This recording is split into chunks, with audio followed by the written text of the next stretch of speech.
Today we'll recap a 2009 Japanese supernatural horror film named Teke Teke. A young girl learns of the urban legend of Teke Teke after her friend is killed in a gruesome way. The legend tells of a female ghost that has no legs. When she visits the spot where her friend died, she comes into contact with it. Kindly remember to like, comment, and subscribe if you like the video.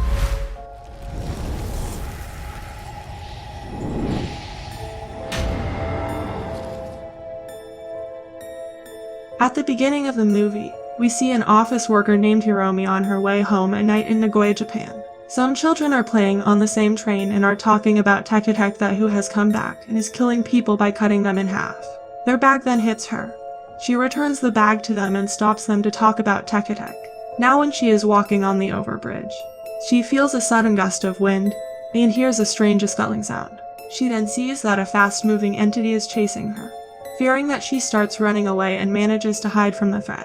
Now from here, she overhears some children in a nearby building arguing over the specifics of an urban legend. Then as she steps onto the road, the wind starts blowing again and the entity kills her by slicing her in half at the waist. Now the scene shifts to a school where we see best friends and classmate Kana and Ayaka. Ayaka was looking at a school soccer player Utsumi whom she likes. She tells Kana that if she can get Utsumi to go on a date with her, she will get her lunch next week. Kana goes to Utsumi and asks him to go on a date with Ayaka. Utsumi agrees without even knowing Ayaka because he knew Kana. Kana then tells Ayaka that Utsumi is ready for a date, which makes her very excited. Next, Kana goes to her house where her mother is cooking and her cousin Rei has come to meet her. Rei shows her boyfriend's photo, but after a while, Kana throws her out of her room because she didn't like sharing her room with anyone. Now the next day at school, Ayaka talks to Kana about her date and tells her that Utsumi was only talking about her, as they both had no other topic. She also tells that Utsumi has asked her to meet after school. Now because she was very nervous, she convinces Kana to go along with her. All three of them are sitting in a cafe where Utsumi shows them a news report on his cell phone about the mysterious death in Nagoya. He tells them that she must have been killed by a witch named Teke Teke. Now since Kana didn't know anything about Teke Teke, Utsumi tells her that she is a ghost who doesn't have a lower body. If you ever go through the overbridge at night, you will hear the sound of Teke Teke and she will come towards you. If you look back at her, he will cut your body in half. Ayaka says that even if you somehow escape from her, she will somehow kill you in 3 days. Ayaka then goes to the washroom and Kana asks Utsumi about Ayaka and how he liked her. He tells her that he doesn't like her. He just went on a date with her because they are in the same grade. But Ayaka overhears all these things. After this, Utsumi leaves for her house and both of them also leave their way. Now Ayaka asks Kana what she thinks about Utsumi, to which Kana says that she doesn't have any feelings for him and that she just came here at her behest. Ayaka was upset that Utsumi seems to like Kana more than her.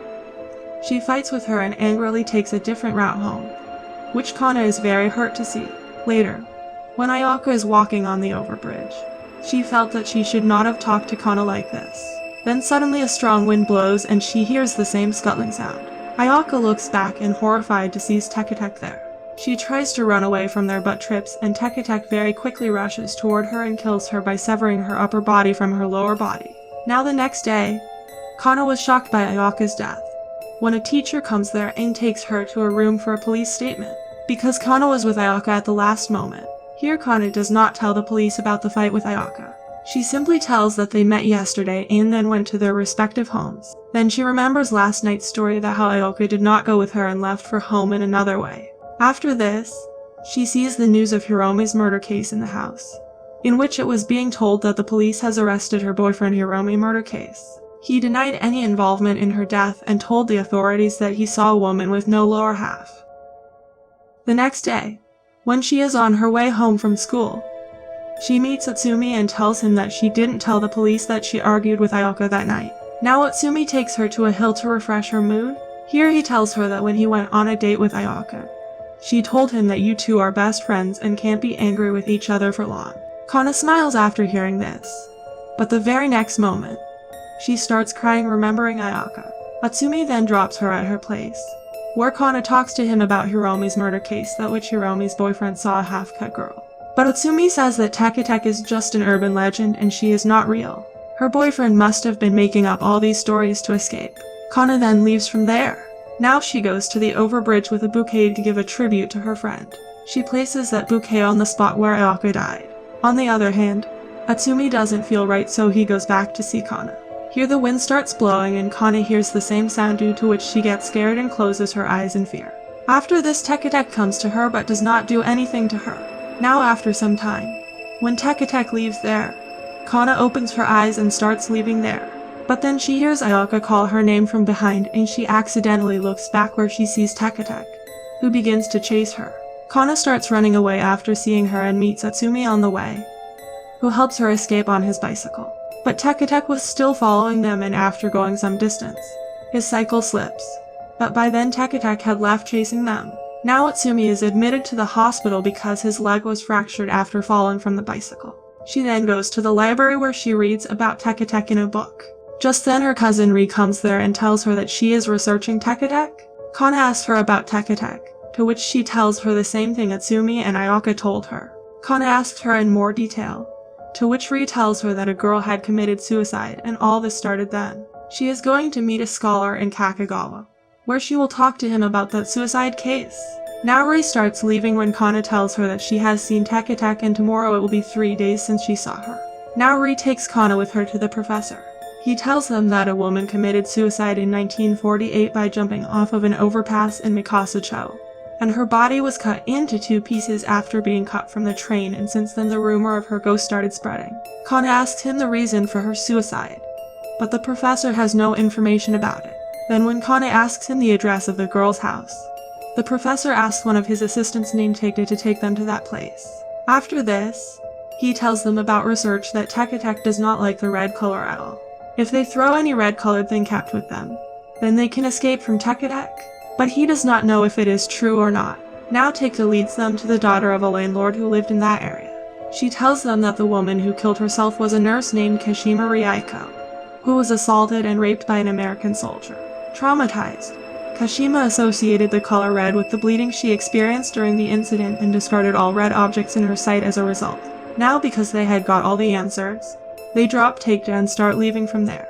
But here Teke informs them of rumors he heard in middle school, which told of a memorial built for Kashima in 𝐀𝐿𝐿𝐿, which has since fallen over.